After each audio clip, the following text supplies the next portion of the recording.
Welcome to the Fast Five Business News by Fear and Greed. I'm Michael Thompson, and good morning, Sean Aylmer. Morning, Michael.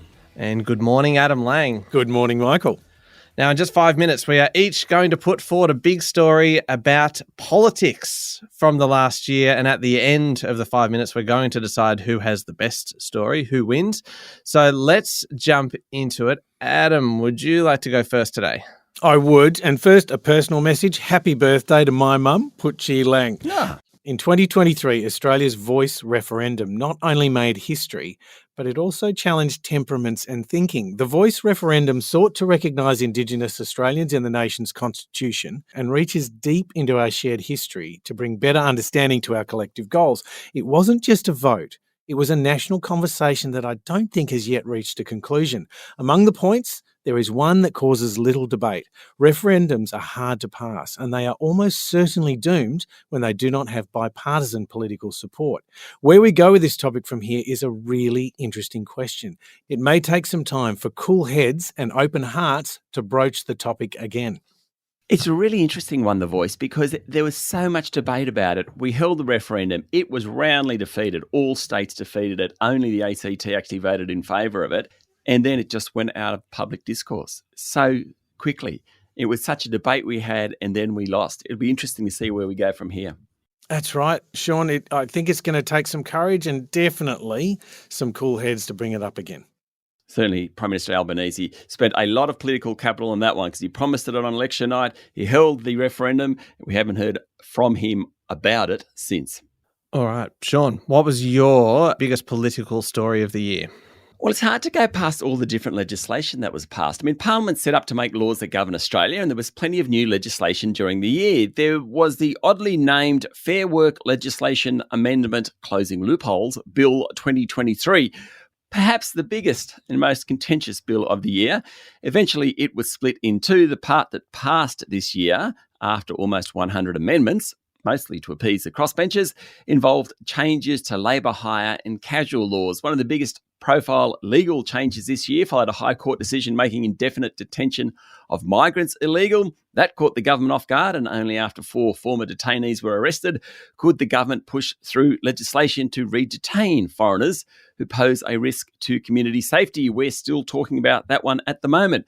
There were new rules around vaping. It's effectively being outlawed. There was legislation around family law, big changes in family law, which those changes purport to put the best interests of children at the centre of decision-making, as it should be.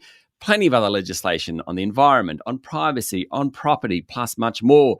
There was non-legislation that made equally important changes in the National Disability Insurance Scheme, whereby the feds eventually had to give the states more money to help create a deal that will stop cost blowouts and rampant oversubscription to the service.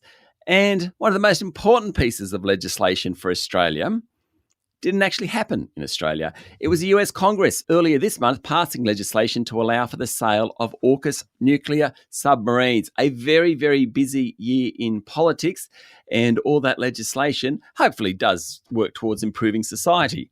Michael, what about you?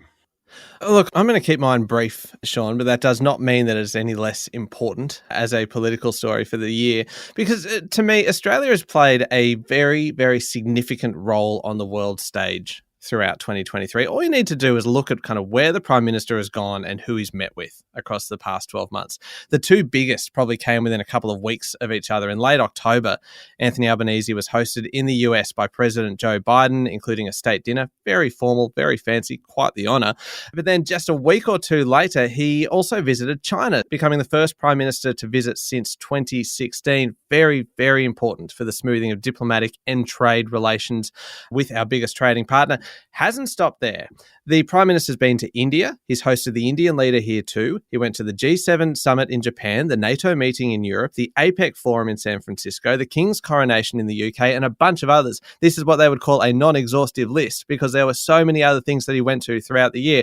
And generally, the reaction has been pretty positive. We are a relatively little country, punching above our weight on the world stage. There we go. Short and sweet for my story for politics this year. Okay, well, I reckon because the referendum didn't pass and because legislation is what government does, I think the winner of this category has to go to Michael. Would you agree, Adam? Because Anthony Albanese's trotting around the world stage has been quite remarkable. particularly given he's meeting the heavyweights, the Joe Bidens, the Xi Jinpings of the world. Pretty impressive, really. Absolutely. And amongst a geopolitical landscape that's also really challenging, I think it's so important for us to be playing this role. Absolutely. I'm inclined to agree because it was my story. So thank you very much, Sean. Thank you, Michael. And thank you, Adam. Thank you, Michael. That's it for today. Make sure you hit follow on the podcast. I'm Michael Thompson, and this is the Fast 5 Business News by Fear and Greed.